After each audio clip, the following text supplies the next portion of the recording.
There's people in fear of losing their jobs that are out there looking to buy, and they're like, well, I'm not going to buy now. I have to put this on pause.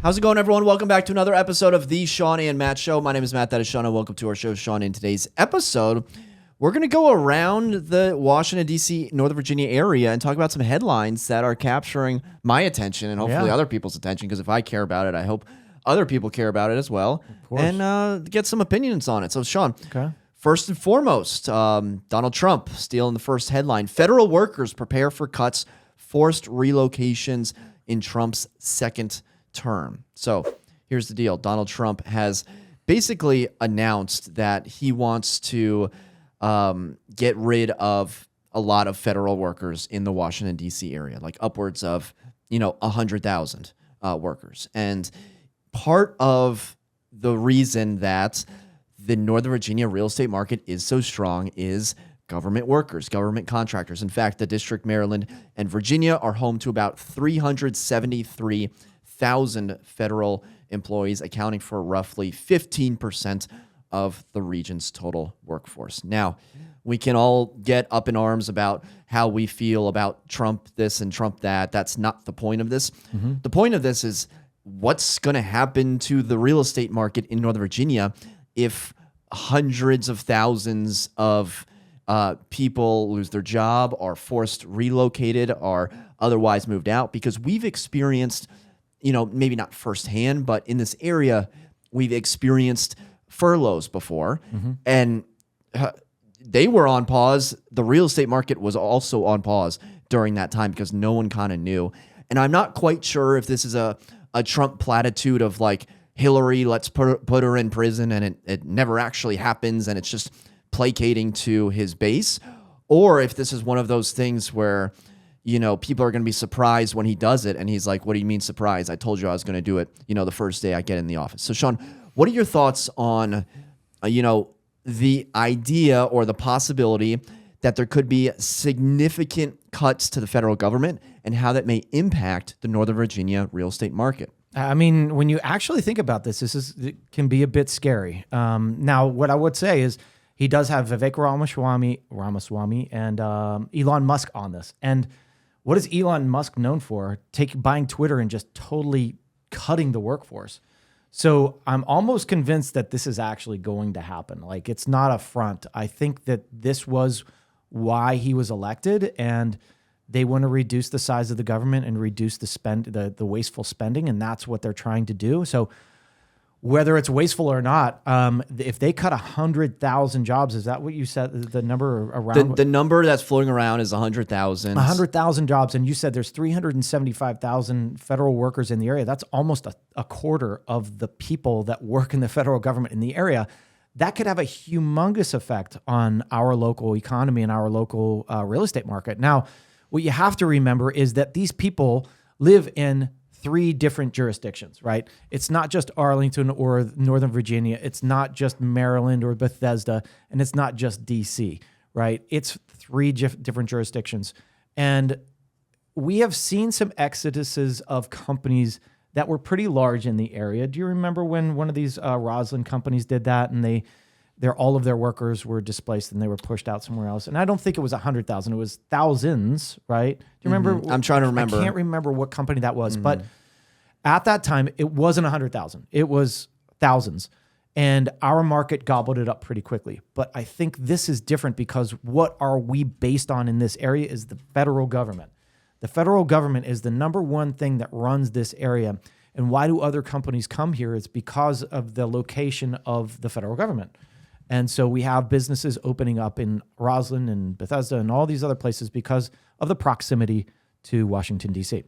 So if this is actually done, yes, we are going to see a pause in some markets. And, some of these sales, some of these listings that used to pop off the market might take a little bit longer because there's just not going to be as many buyers out there, or there's people in fear of losing their jobs that are out there looking to buy, and they're like, well, I'm not going to buy now. I have to put this on pause.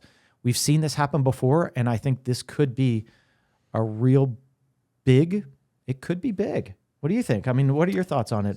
Two thoughts. Obviously, from the individual perspective, if I worked in the government and was some sort of federal worker, government contractor, I'd kind of be holding my breath. I'd kind of be of scared right now. And, we've talked on the show before and, poked fun at, hey, government workers just sit on their hands, do this, do that. But the reality is that my job, your job, relies on the government. Arlington would not be the way it is. We would not be, who we are and in this industry without help from the federal government and all the jobs that the government does create. Now, if there's an opportunity to streamline things, cut down on taxes, maybe government spending is a cause of inflation. That's kind of above my pay grade to answer. Maybe there's an opportunity to realign some things. That being said, you have the individuals, but then they go into work at their government jobs in a government building or in some sort of commercial, real estate building. What's going to happen to the building? So you get rid of a bunch of jobs. Now this commercial building is vacant in a time where office vacancy rates are so large. So now you have commercial office vacancy rates. You have people without jobs. I mean, Trump could single-handedly, decimate the Washington, D.C. real estate market. Yeah, and I don't think that's his plan. I don't think it's you have to think of this on a logistics kind of side and say, all right, well, what makes sense to cut in the government? But the other thing that they were talking about was making the government workers go back to their offices.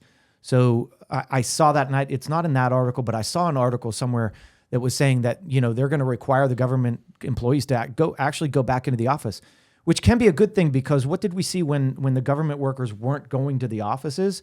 Number one, all right, we don't really need offices anymore, but the businesses surrounding them, all of the restaurants were losing so much business and they were going out because they weren't going back to work. So on one side, yeah, we could see that cuts. We might see some dips in real estate values. We might see lower buyer turnout. We might see listings taking a longer time to sell.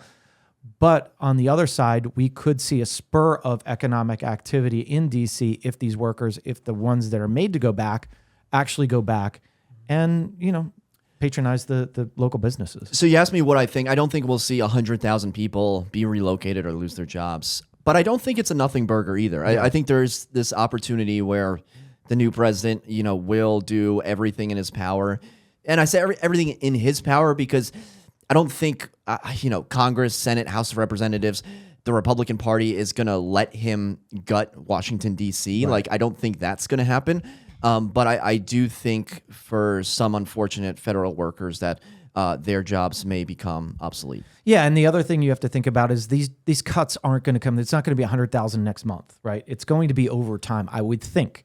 But I've also heard that he was thinking about getting rid of whole sectors, right? Like the Department of Education. Yeah, that's kind of absurd. But additionally, in some of these articles, they're saying the average age of a government worker is like 55 years old or something like that, and so the natural balance of the life cycle of an employee may just take its toll, and they would just not rehire that position or something. Right. And the other thing I heard was that it's not like they were just going to say, all right, you're fired, get out of here. They're going to give them time to relocate. It's going to be like, hey, we could give you a 2-year salary or 3-year salary to then move on. And so it's a long-term gain, I think, or a long-term process in that regard, because, you have to be smart about this too. You can't just say boom and then expect craziness not to happen. So when you're cutting it, you have to be strategic about it. And I think that's hopefully the way they go. I'm going to file this one under I'll believe it when I see it. Yeah. That's where I'm filing this one. Shawn, next on our list is escalation clauses. Now, this is becoming a more apparent issue here in the Washington, D.C. area because of the recent changes in the commission lawsuit as of August. And, we've had some dialogue with colleagues where escalation clauses used to be so simple. Hey, our offer is, going to go up to X price with a max of Y, and we're going to increase our increment by, $1,000 over the next highest offer. You add up those numbers, super simple. But now in the age of commissions are more of a variable rate, and each offer could potentially have a different commission worked in as the term of the contract. These escalation clauses operate on the net sales price, not the gross, Shawn, the net, going back to, ninth grade algebra. So what ends up happening is instead of looking at the second highest offer and saying, oh, $500,000, let me add $1,000 to this, and the winning offer is 501, we have to calculate in that percentage commission, calculate the net, and then add in the net of the next highest offer, and then do some division that Shawn's brain does not like to do to find out these sales prices that have random number endings as opposed to my OCD brain loving 3-0 endings. Shawn, in our talks with other agents, usually the escalation clause is the star of the show in the spring market. Do you foresee less agents using the escalation clause and just countering you at, a certain price point because the math is too darn hard? Yeah, it's already happening. That's the problem. I like trying to figure this kind of stuff out. And, I had one of these instances where I had 2 offers. One was not escalating. It was at full price. But the other one was escalating $30,000 above, okay, in increments of $5,000. One was, so now the difference before, the buyer agency commission was projected on the listing. Now it's put in the contract. So when you have 2 different agents putting in 2 different commissions, you have to figure out the net before you escalate. So if one person's charging 1% in the buyer agency commission field and the other one's charging 2.5%, you have to find the net of each of these and then escalate. So basically, offer one that was charging a 1% commission is 1.5% better than the other one that was charging 2.5% commission. But the 2.5% commission one was escalating $25,000 by increments of $5,000. So how do you figure that out? So that's where this can be a really tricky situation. And when I went and did this, I was like, all right, what's the best way to do this? I figured it out and ratified the contract, and I explained the whole detail and blah blah blah, and they were fine with it. But then you ask you and a couple other people about, hey, how would you compute this? And we all came up with different numbers. We're like, uh-oh, there's a problem here, right? And so really, and honestly, I think I computed it wrong. I was off by a couple $100, but that's the thing is, they do come out to weird numbers, and you have to do it on the net. So you have to take the commission out first and get the net first, and then escalate it, and then add the commission back in to get the full sales price. It's insane. So you're dividing by 0.975 because it was a 2.5% commission. It's difficult math that most people won't take the time to do, especially think about when you have 5 offers, 10 offers, 10 different commission sets, 10 different escalation amounts, 10 different prices. It is really going to be tough. And I think what's going to happen, and like it happened to one of our colleagues recently, is like, hey, here's what we're offering. Here's our escalation. I ain't doing that math. Here's a counter offer, right? Here's a counter offer. And let's, all right, well, you're not going to use the escalation. Well, this is part of our contract. So there has to be something done. And somebody has to come up with maybe an Excel sheet or a program that says, all right, put in each sales price, each escalation factor, and each commission.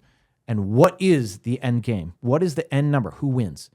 Because I'll tell you, I think we're on top of our game. We do things by the book. We try to do everything right. There's a lot of agents that will not want to compute this stuff, can't compute this stuff, and can't figure it out. And so it's going to be a problem. It's going to be a big problem. We're coming into the spring market in a couple of months, and I'm telling you,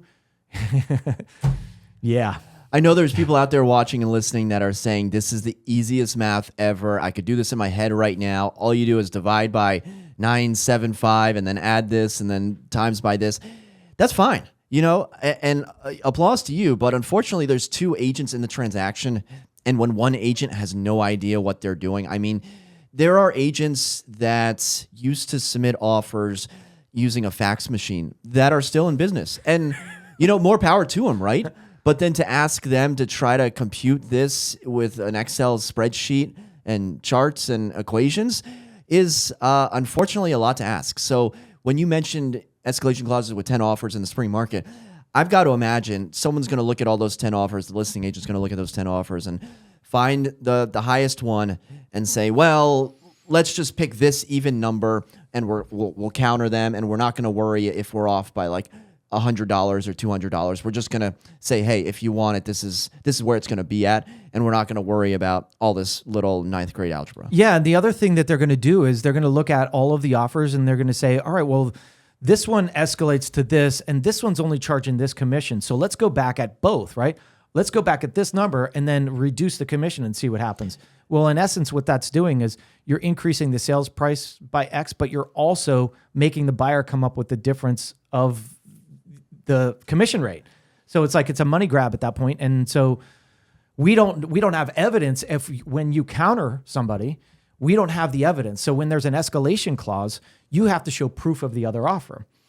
Now, if you just counter it, you don't have to show proof. You're just saying, hey, will you take this? We're going to be like, well, where's my proof? I wrote an escalation. Well, we're just going to counter you. You take it or leave it. And then you're under that pressure. Playing poker with your cards up. Exactly. I mean, this might be the end of escalation clauses. RIP escalation clauses, 2014 to 2004. Could be. Once we get through the spring market, they're going to be like, no, I ain't doing it anymore. People will still use them, but they certainly won't have the same power. And we're going to see offers that just say, hey, no escalation clauses. We're not going to take escalation clauses. Do you think that's the seller or do you think that's the agent? That's the agent. Not it's wanting to do the math. agent. It's always the agent. Yeah. Oh, yeah, agent or seller wants this title company. Yeah, I'm sure they do. Sure they do. All right, we'll have more to say on escalation clauses as the spring market rolls around. Let us know your thoughts on escalation clauses in the comment section down below. Shawn, let's move down to Old Town City of Alexandria. Okay. Alexandria lawmakers aim to spur residential development with new height initiatives. This is from the Washington Business Journal. I will list and link all the articles below. So, Shawn, think Alexandria, think City of Alexandria, think very west and north part of the City of Alexandria, where it kind of shoots out towards 395. The Alexandria City Council unanimously approved the Alex West Small Area Plan at its November 16th public hearing with the goal of encouraging residential projects, especially on properties currently home to commercial buildings and parking lots, mainly flanking Beauregard Street between King and Sanger and along Seminary immediately north of I-395. The focus on commercial buildings and parking lots means to prevent the displacement of existing residents through redevelopment. That's always a concern when you have new zoning and new developments. People go, well, wait a second. Wasn't someone living here before? Where are they going to live? How are they going to afford it? This plan appears to target commercial buildings, appears to target parking lots. There should not be many surface parking lots. I did a little Google Street View, a lot of parking garages, a lot of surface parking lots. Not a very good use of the dense space. Now, some of these developments are more garden-style developments, this area specifically, Beauregard, lots of trees, winding roads, garden style. I mean, it's like 1960s chic. It's like, it's nice, but it got me thinking that, a lot of places in Arlington used to be like that, especially by the metro, especially near transit corridor areas. A lot of Arlington used to be farms. They can't be farms forever. They can't be little garden-style places forever. And if you're going to tell me that the city council is now allowing another possibility for more residential usage in a densely populated area, and they're trying to figure out a way not to displace the tenants by offering market rate affordable units for increased density, then that's something I can get on board with. Shawn, what are your thoughts? Yeah, I mean, we've seen this in Arlington, but at a different level when, the missing middle kind of thing happened and it was pushed through. Now, what I would say is, make sure the city is doing their due diligence first and not just pushing something through. Make sure you're getting a consensus from the people that actually live there and get their thoughts and what they think is positive and negative about this. One thing I think of is getting rid of some of the commercial aspects or the parking lots is a good thing. I think density, inside the Beltway, it's hard to find land. And when you find land that has a parking lot on it, it's like, why is this being used as a parking lot? We could make so much more on here. So, Matt, are they saying that they're going to increase the height limits of these buildings? Yes. Is that really what it is? Yeah. So in that area, though, we do already have residential buildings like, what's it called? That big white building. Anyways, there's Beauregard. Yeah, well, off of Beauregard, not quite, but there are some higher Fountains high condominium? rise. Because I always want to call it the Olympus. Is that what it is? Yeah, but I don't know if that's. Are we a little more? That's more. That's a little more east. Okay. We have the Fountain condominiums, kind of near Duke 395. There's also a couple more, but that area is not as densely populated. Up by Seminary, by the Mark Center, you have a lot more high rises. And then you have Southern Towers kind of right at Seminary and 395. So it still goes along with the general overall usage of the area. There's not just going to be one high rise. By the way, the heights that they're talking about are anywhere from 100 to 200 feet.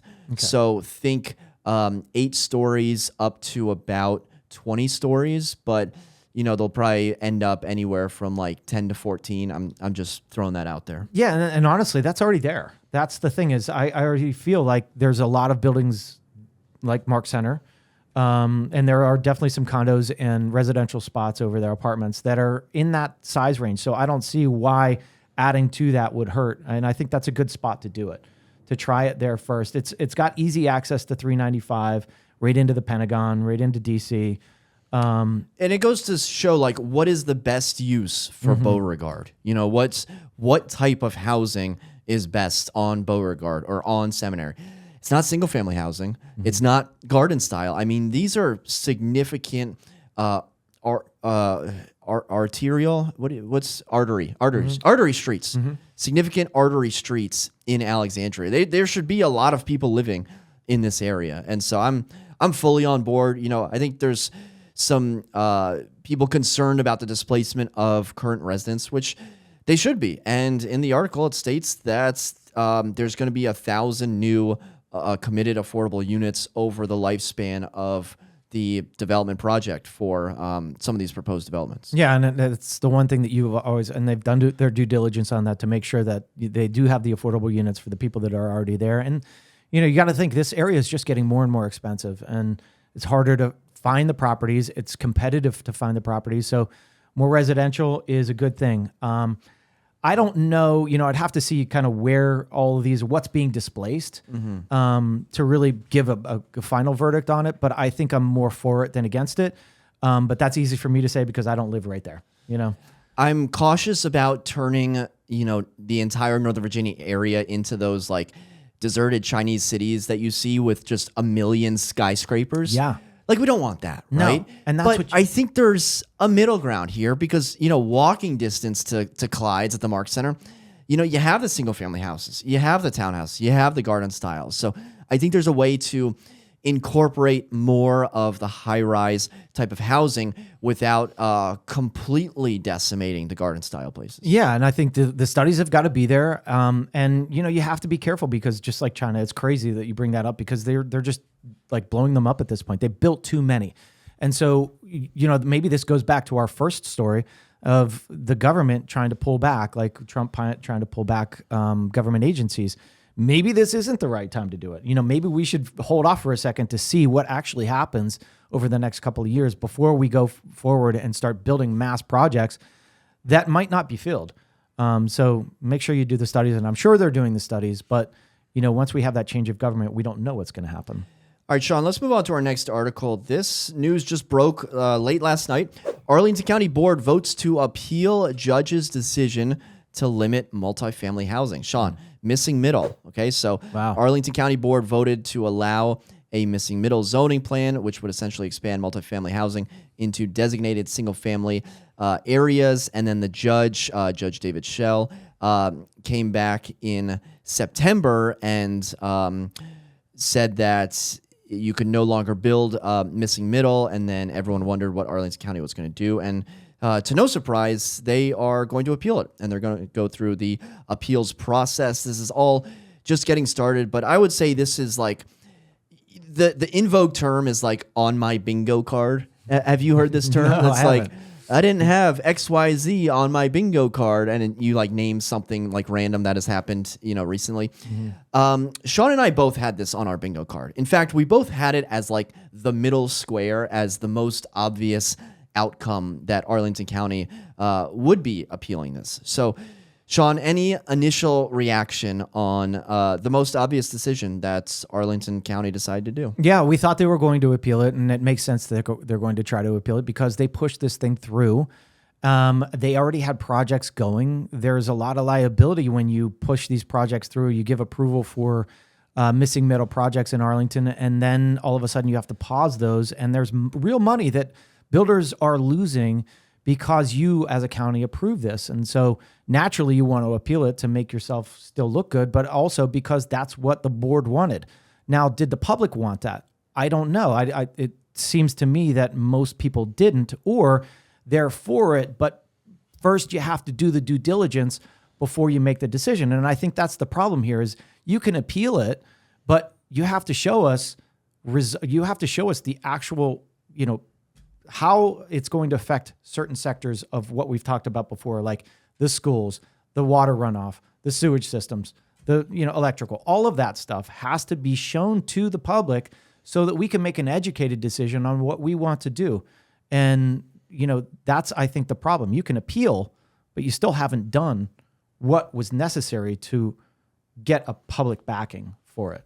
That's my thought. We're going to be following this closely. And, it's unfortunate that, wealth and demographics get taken into consideration. Someone was quoted in saying it's a shame that a few wealthy, well-connected owners of single-family homes can derail a democratic process that was years in the making. Well, if the democratic process was done incorrectly or not democratic, then, there's something to be said for that. And, everyone wants to put it into class and race and this and that. And I think that clouds the overall message.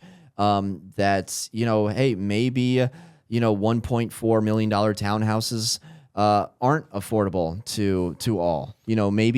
Maybe it is a privilege to live in Arlington. Maybe not everyone, gets to live in Arlington. And so, we're going to be watching this closely. The appeal was no surprise. And, I'll be curious to see the next step in the process. Yeah, it's funny to hear like a few wealthy owners. No, it wasn't a few wealthy owners. It was a lot of the single family owners in Arlington didn't actually want that. I've talked to so many different people and mostly the single family owners, and everybody's like, I don't want that. I mean, I bought in this neighborhood, so you have to see it from their side. You have to see it. Who's being changed here? It's the single family market. It's the owners of those single families that are having a change affect them. It's not the people that own condos or townhouses or rent. And all those people that own townhouses and condos and rent probably don't care because it's not affecting them. But when it affects somebody, you have to get the real opinion of those people to say, hey, would you mind having a triplex next to you? Well, yeah, because it's going to affect my parking. It's going to affect our school population, and it's going to affect the runoff of the water and the sewage. So these are the things that you have to prove before you can actually do it and make people feel comfortable that own those single family homes. Well, there's like 66% of Arlington around that, like a large majority of people in Arlington like live in multifamily housing. Yeah. So it would make sense that there are more people for this than against it. Now, the people against it may be loud, but I would say like everyone who doesn't have a single family house is probably like in favor of it, and then everyone who does is probably not. And that's a broad generalization. I'm sure there's people who are like, oh, I own a house and I don't care. Or I own, I have a condo and I do care. So yeah, I don't know. We'll see. Yep. All right, let's move on to our last article. This comes to us from the USA Today. Shawn, this is probably the biggest news. RFK Stadium bill passed the Senate committee clearing hurdle for Commanders' potential DC return. This is huge news, Matt. This is big news. So the Commanders are going to be returning home, and it's only a matter of time because the Senate Energy and National Resources Committee, which is still a thing, Trump hasn't gotten rid of that one. Hopefully they don't cut it. Passed legislation that would give the District of Columbia control of the RFK Stadium land by a 17-2 vote on Tuesday. The bill can now move to a floor vote in the Senate. So essentially what is happening here is the land is being transferred from federal land, okay, to the local government of the District of Columbia for purposes which include commercial, residential development, and could possibly a new professional stadium, for example. Shawn, what they need to do is build a freaking stadium and build all the housing. Okay, I'm not just talking about some of the housing. I'm talking about all the housing. I'm talking about like the apartments where you can like also watch the game. I'm talking like that place in Toronto where it's like your hotel room, you look out and it's like you're over the baseball, center field. All of the housing. And everyone wants to put their hand in the cookie jar of what this land is going to be. I don't want a skate park. I don't want I don't want a mountain climbing or no, like a mountain biking area. I don't want large swaths of land. Sure, let's throw in some parks. I want housing. Yep. I want housing. I want a stadium. We've seen what it did to Navy Yard. 100%. We've seen what it can do to Chinatown, although it Chinatown kind of rose up from the ashes in the 80s and 90s, and then has kind of gone back down a little bit after COVID. But this is a monumental, there's so much land over there. This is a monumental opportunity to create an entire new neighborhood that has been dilapidated for many years, and I could not be more excited. And I'm excited for you, and I think excited for the city because this is actually what needs to be done. We need to pull them back out of Maryland. There's nothing there, all right? And so the stadium, like, I don't like to go to those games, and I'm originally from Pittsburgh, so I'm not a huge Commanders fan, but naturally they're our local team, so I want to support them and I want to go to games and have fun, and but going out to Maryland, there's nothing there. Like, what? Okay, there's the stadium. The great thing about Nats Park was they created a destination. It's not only a stadium. It is restaurants. It's, apartments and residential areas overlooking the stadium, making it fun again, making it a destination so people can go and not only go to the game, but they can go out to eat beforehand and vice versa. And they did the same thing like from where I'm from in Pittsburgh, right? They renovated Three River Stadium, and they put both stadiums right next to each other, and there's bars and restaurants in between, and that's the destination. That's what people want, and that's what the cities are doing. And we've been talking about this for a long time, hoping that they wouldn't put it down 95 where it'd be impossible to get to.